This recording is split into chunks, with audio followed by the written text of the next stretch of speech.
भारतीय संस्कृति के अनुसार जीवन का मुख्य उद्देश्य है मोक्ष। आसान शब्दों में कहे तो आज़ादी, स्वतंत्रता। इस जीवन का भी एक उद्देश्य है, बंधन से आज़ाद होना, आज़ादी। तो ये आज़ादी जीवन में रहते हुए कैसे मिल सकती है? बच्चा भी जब छोटा रहता है तो वो आज़ाद होकर चलना चाहता है, बिना रोक टोक के। वो भी यही चाहता है कि हम जो भी करें वो, अर्थात हम बच्चा जो भी करे उसमें माँ बाप या परिवार वाले हस्तक्षेप न करें। तो आप खुद सोच कर देखिए कि एक लड़की जब शादी करके जाती है दूसरे के घर में उसे अपना बनाने के लिए, तो वहाँ वो कितनी आज़ाद है। और बंधन जो मिलता है शादी के बाद वो सिर्फ लड़की पर ही नहीं, लड़के पर भी होता है, लेकिन लड़कियों के मामले में कुछ ज़्यादा ही होता है। और ये चीज़ें सिर्फ वही समझ सकती जिन्होंने स्वयं इसको झेला है, महसूस किया है।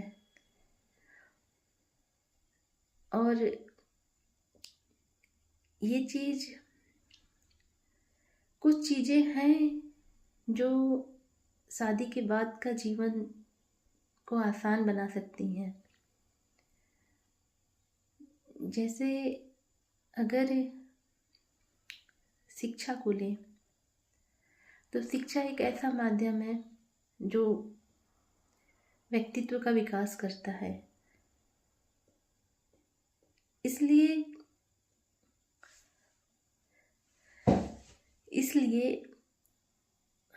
लड़की हो या लड़का हो, उसे आज़ादी से स्वतंत्रता पूर्वक जीवन जीने का अवसर जरूर मिलना चाहिए। और इसका माध्यम एकमात्र जो है वो है शिक्षा। आपने कई घरों में देखा होगा कि बहुत से लोग अमीर हैं, सारे सुख संसाधन हैं, फिर भी सुखी नहीं है वो परिवार, क्योंकि कई मायनों में स्त्रियां आज भी बंधन में बंधी हैं। उनका जीवन घर के अंदर ही सिमटा हुआ है।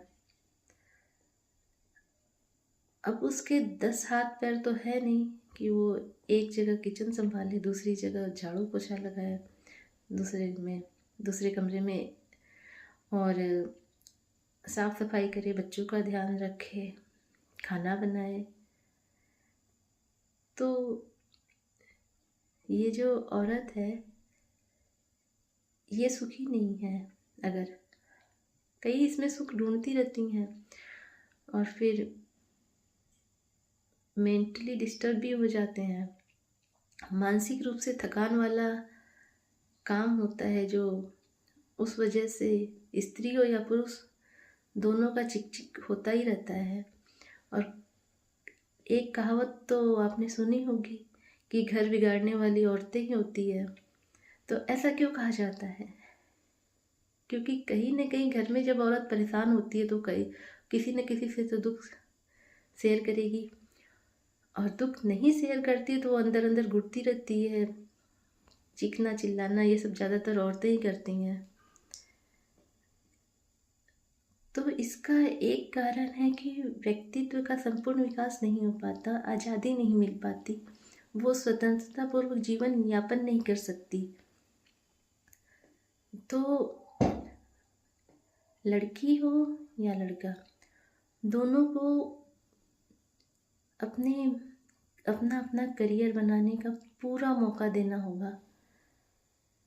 और ये मौका शादी के पहले देना होगा, ताकि वो अपनी सारी जिम्मेदारियां सबसे पहले जो खुद के प्रति है वो पूरा करने में सक्षम हो। क्योंकि आज़ादी स्वतंत्रता से बड़ा जीवन का कोई उद्देश्य नहीं हो सकता।